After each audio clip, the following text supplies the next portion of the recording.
बिस्मिल्लाहिर्रहमानिर्रहीम, अस्सलाम वालेकुम। मैं असदुल्ला ख़ान हूँ। इमरान रियाज़ ख़ान से जो दोस्त मिलकर आए हैं वो बता रहे हैं कि उनकी सेहत अच्छी नहीं है, वो बहुत नहीफ़ हैं, उनको बोलने में बहुत दुश्वारी का सामना करना पड़ रहा है। और इमरान रियाज़ ख़ान जो हैं वो उनसे उनके बारे में जो दोस्त मिलकर आए हैं वो बता रहे हैं कि उनकी हेल्थ अच्छी नहीं है।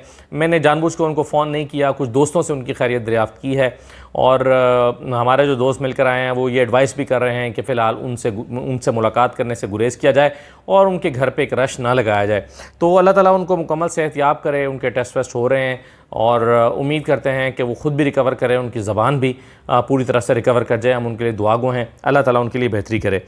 लेकिन आज जो लाहौर हाई कोर्ट में समाअत हुई है वो मेरे लिए कुछ हवालों से बड़ी हैरान कुन है।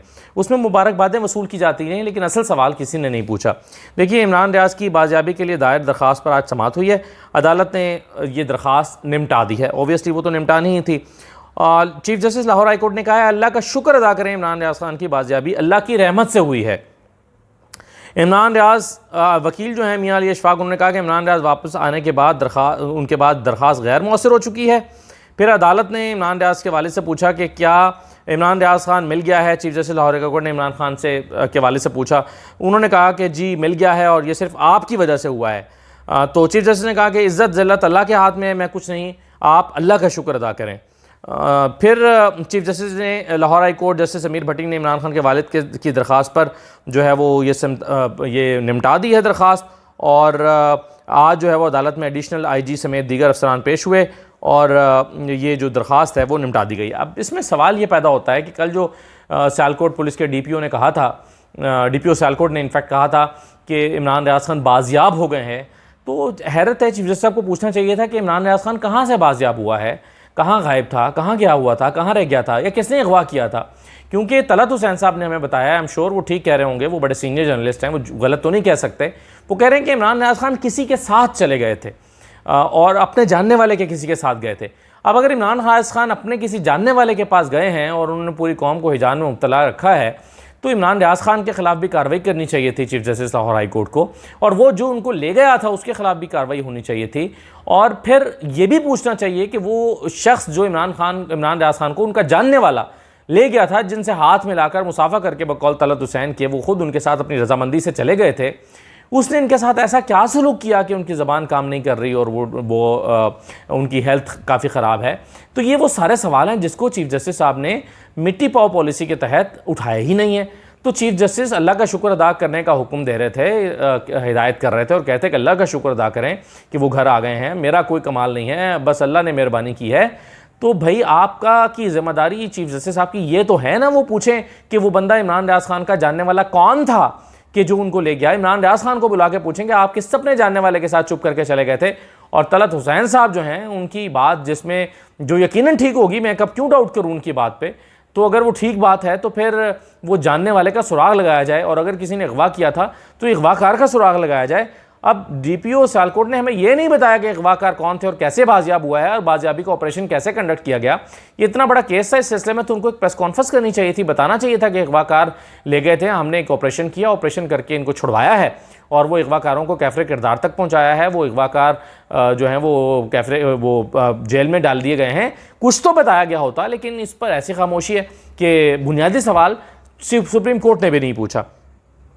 अच्छा, अब एक दो चीज़ें सुप्रीम कोर्ट के लाहौर हाई कोर्ट के हवाले से एक दो चीज़ें और हैं। मसलन आप ये देखिए कि एक केस चल रहा है लाहौर हाई कोर्ट में, और ये केस जो है दरख्वास्त डाल रखी हुई है नदीम सरवर साहब ने, एक एडवोकेट हैं नदीम सरवर साहब, उन्होंने एक दरख्वास्त डाली हुई है। वो कहते हैं कि जी तोशाखाना तहाइफ जो हैं उसको इलेक्शन कमीशन के कागजात में जिन जिन लोगों ने जाहिर नहीं किया उनके खिलाफ कार्रवाई की जाए। यानी इमरान खान ने जैसे घड़ी ली और घड़ी अपने इलेक्शन कमीशन के में जमा कराए गए गोशवारों में जमा नहीं कराई, उनके खिलाफ कार्रवाई हुई है, बिल्कुल ठीक है। तो बाकी ऐसे लोग जिन्होंने तोशाखाना से तहाइफ ली है लेकिन अपने गोशवारों में जमा नहीं कराए, उन सबके खिलाफ कार्रवाई हो जाए वो।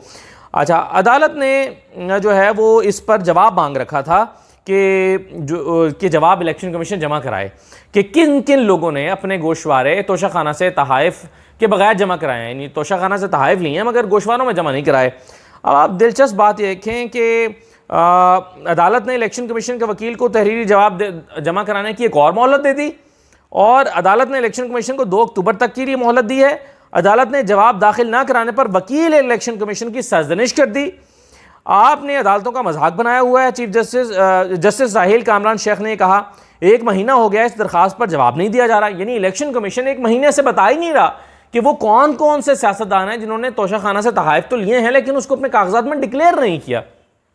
तो ये सवाल जो है वो इलेक्शन कमीशन के वकील हैं वो आके चुप कर जाते हैं और वो कहते हैं कि जी अभी जवाब जमा कराने के लिए मोहलत दे दी जाए। फिर इलेक्शन कमीशन ने जानिबदारी का मुजाहरा किया, इस पर यह मौक़िफ़ जो है वो इख्तियार किया गया है दूसरी जानिब से, और मौक़िफ़ ये भी इख्तियार किया गया कि सिर्फ एक शख्सियत के खिलाफ कार्रवाई की गई है, बाकी किसी के खिलाफ कार्रवाई नहीं की जा रही।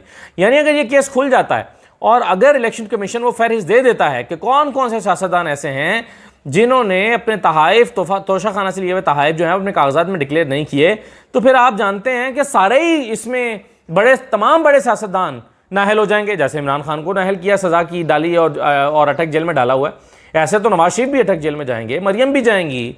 खैर मरियम ने तो इलेक्शन नहीं लड़ा, लेकिन शहबाज शरीफ साहब भी जाएंगे और बाकी वो तमाम लोग जिन्होंने अपने इलेक्शन कमीशन में जरदारी साहब हैं, यूसुफ रज़ा गिलानी हैं, ये सारे लोग फिर नाहल हो जाएंगे और जेल में भी जाएंगे जैसे इमरान खान जेल में गए हैं।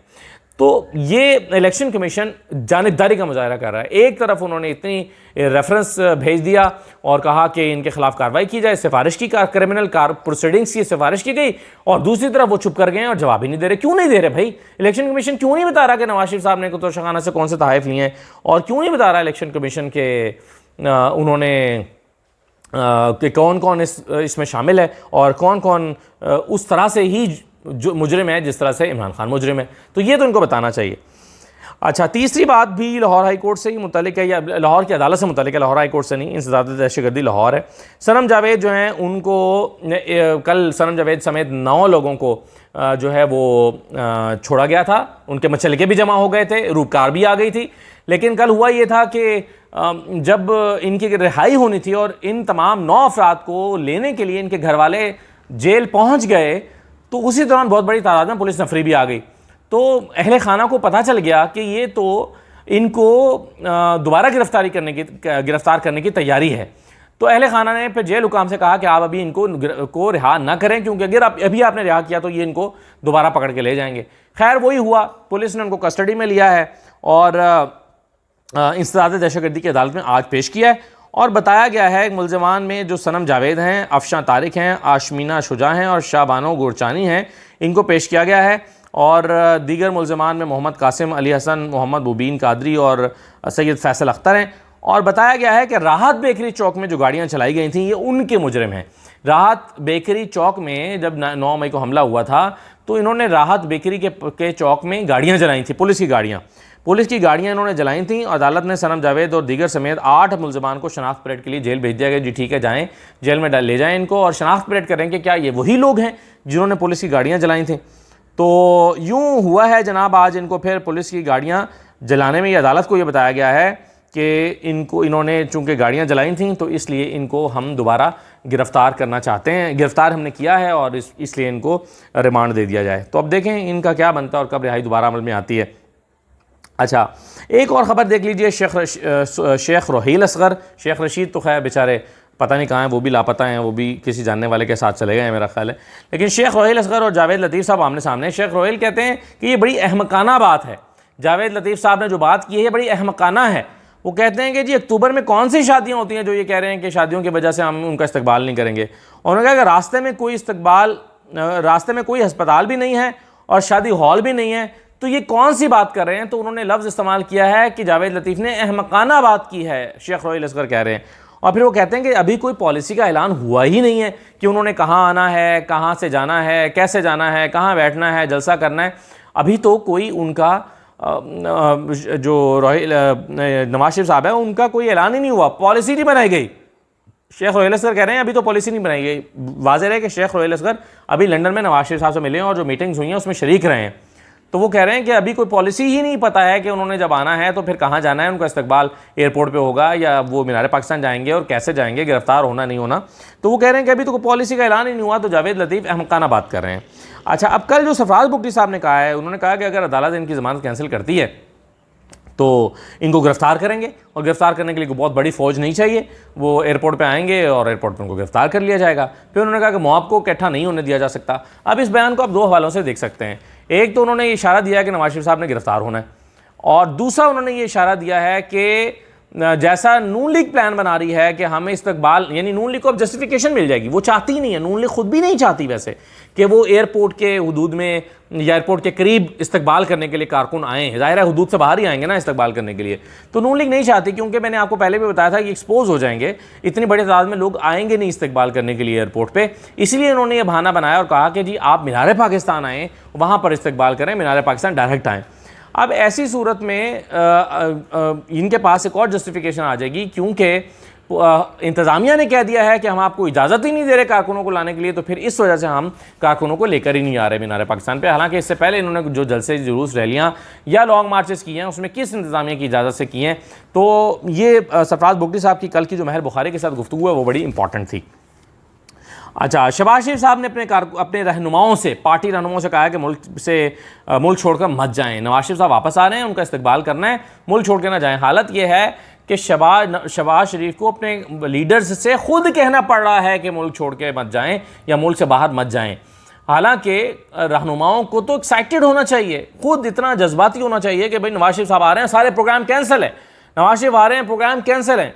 यहाँ पर हमारी अदालत में कोई इंपॉर्टेंट सुप्रीम कोर्ट में समाअत होती है या कोई इंपॉर्टेंट इवेंट होता है, हम अपने प्रोग्राम कैंसिल कर देते हैं। हम कहते हैं नहीं यार ये समाअत आ रही है, फलां इवेंट बाद में करेंगे, अभी पहले उस दिन बड़ी इंपॉर्टेंट हेयरिंग है। तो नवाज शरीफ साहब आ रहे हैं और उनके वर्कर्स और उनके जो लीडर्स हैं जिन्होंने आगे इलेक्शन लड़ने हैं, उनको तो सारे प्रोग्राम हर तरह के कैंसिल करके उनके इस्तकबाल के लिए तैयारियों में अब से जुट जाना चाहिए। लेकिन हालात ये हैं कि खुद शहबाज शरीफ को कहना पड़ रहा है कि भाई अभी मुल्क से बाहर ना जाए, नवाज शरीफ साहब आ रहे हैं, उनका इस्तकबाल भी तो करना है। तो ऐसा लगता है कि कोई उनके इस्तकबाल के लिए एक्साइटेड नहीं है, सवाए मरियम नवाज के, जो मीटिंग्स कर रही हैं, इधर उधर जाकर वापस भी आ रही हैं, कल पाकिस्तान पहुंच जाएंगी और आकर उन्होंने मीटिंग्स करनी है। अभी तक उनको ओवरवेलमिंग रिस्पॉन्स नहीं मिल रहा। आप जो लोग लाहौर में रहते हैं, बहुत सारे लोग ये कर भी रहे हैं, लेकिन जो लाहौर में यूट्यूबर्स और बाकी लोग और मीडिया के लोग और सोशल मीडिया के लोग और बाकी जो हैं, वो ज़रा जाएँ ना, आवाम से पूछें, माइक लें और जाके पूछें नवाज शरीफ साहब आ रहे हैं, इस्तकबाल क्या करें, ऑनेस्ट ओपिनियन दें, काट के ना डालें। जैसे वो हसनैन करते हैं ना नया पाकिस्तान वाले, वो जब माइक लेकर निकलते हैं तो अनएडिटेड डालते हैं, अनएडिटेड डालें। आप ये ना करें कि हाँ को गालियाँ दे दे तो उसको सिर्फ बीप लगा दें, लेकिन वैसे आप जो कहता है हाँ हम इस्तकबाल करेंगे वो भी डालें, जो कहता है हम इस्तकबाल नहीं करेंगे वो भी डालें। 100 लोगों को रिकॉर्ड करें, देखते हैं कि उस 100 में से कितने लोग कहते हैं कि हमें नवाज शरीफ का इस्तकबाल करेंगे। हालात ये हैं कि नवाज शरीफ को अपने लीडर्स को खुद कहना पड़ रहा है कि मुल्क छोड़ के अभी ना जाए, नवाज शरीफ आ रहे हैं, प्लीज़ उनका इस्तकबाल कर लें। और नवाज शरीफ साहब ऐसे में आने का पक्का इरादा किए बैठे हैं। आखिरी बात यह है कि वज़ीर आज़म साहब ने जो फरमाया है ना कि अगर PTI के बगैर इलेक्शन हुए तो वो भी लेजिटिमेट ही इलेक्शन ही होंगे और एहतजाज से कोई फ़र्क नहीं पड़ेगा। ये उन्होंने बाहर जब गए थे अमेरिका, उन्होंने एक इंटरव्यू दिया था। ये काफ़ी दिन से बयान तो आप देख रहे हैं, लेकिन अब बार बार रेलिवेंट हो जाता है ये बयान। मेरा ख्याल है ये दोनों बातें वज़ीर आज़म साहब की सही नहीं हैं। एक तो वो ये कह रहे हैं कि अगर PTI बैलेट पर नहीं होती तो भी ये लेजिटिमेट इलेक्शन होंगे। कौन तस्लीम करेगा इन इलेक्शंस को, जिसमें आप एक सियासी जमात को इलेक्शन ही ना लड़ने दें? क्या इंटरनेशनल कम्युनिटी उसको एक्सेप्ट कर लेगी? क्या उसकी लेजिटिमेसी जो है उसको, अगर ऐसी बात होती तो क्वेश्चन ही ना किया जाता, सवाल ही ना करती है एंकर, पूछती ही ना कि वो नहीं होंगे तो क्या होगा। क्योंकि दुनिया भर के जो आज़ाद इदारे हैं उनको तशवीश है इस बात पे कि पाकिस्तान की सबसे पॉपुलर जमात को अगर इलेक्शन में हिस्सा नहीं लेने दिया जाएगा तो ये क्या इलेक्शन होंगे। और चलिए अगर वो लेजिटिमेट हो भी जाए, लेजिटिमेसी क्या होती है? अदालत ही कह देगी ना हाँ ठीक है, आप अदालत, कोई अदालत जाएगा, PTI का बंदा, अदालत कहेगी नहीं जी इलेक्शन तो ठीक हुए हैं और PTI पर सही पाबंदी लगी है। लेकिन क्या लोग भी इसको एक्सेप्ट कर लेंगे? क्या आवाम भी इन इलेक्शन को सही मानेंगे? जो हुकूमत उसके नतीजे में बनेगी उस हुकूमत को उसी तरह से पजीराई मिलेगी और उसी तरह से उनके लिए रास्ते खुलेंगे? ये 16 महीने की हम नाजायज़ हुकूमत हमारे सामने थी ना, कि क्या हुआ है। चलिए मैं उसको नाजायज़ भी नहीं कहता, वो लेजिटिमेट ही थी। लेजिटिमेट इस तरह थी कि उसने बहरहाल कानूनी तरीके से सुप्रीम उसमें पार्लियामेंट के अंदर जाकर वोट ऑफ नो कॉन्फिडेंस जो है पेश किया और वो लेकर आए और उसमें उन्होंने उनको जीत मिली, विन किया उसको। तो ये तो चले मैं मान लेता हूँ कि लेजिटिमेट थी, लेकिन उसका नतीजा क्या निकला? इस तरह की लेजिटिमेसी के भी तो कोई शक्ल सूरत होनी चाहिए ना। उसका क्या नतीजा निकला? उसके नतीजे में आपने देख लिया, मुल्क का बेड़ा गर्क हो गया। आवाम ने उसको एक्सेप्ट ही नहीं किया और आवाम 16 महीने तक जो है वो उसको कबूल ही नहीं कर रहे थे। जब कबूल नहीं करेंगे अनसर्टेनिटी होगी, मुल्क आगे नहीं चलेगा। तो इस तरह के इलेक्शन से, जिसमें आप एक मुल्क की बड़ी सियासी जमात को बाहर रख देंगे, क्या उससे आप सर्टेनिटी ला पाएंगे? वज़ीर आज़म साहब से ये मेरा अहम सवाल है। और फिर ये कि वो कहते हैं कहते हैं एहतजाज से कोई फ़र्क नहीं पड़ता। एहतजाज से जनाब फ़र्क पड़ता है, स्टेबिलिटी नहीं आती, मार्केट पर फ़र्क पड़ता है, इन्वेस्टर पर फ़र्क पड़ता है। ये नहीं होता कि फ़र्क नहीं पड़ता। बहरहाल मुल्क में अमन, सुकून और एक प्रोटेस्ट फ्री कंट्री ही जो है, और आजकल के हालात में तो पाकिस्तान को प्रोटेस्ट फ्री कंट्री ही होना चाहिए और यही हालात उसको सूट करते हैं। तो ये है जी कुछ चीज़ें जो मैं आपके साथ शेयर करना चाहता था। इजाज़त दीजिए, अल्लाह हाफ़िज़।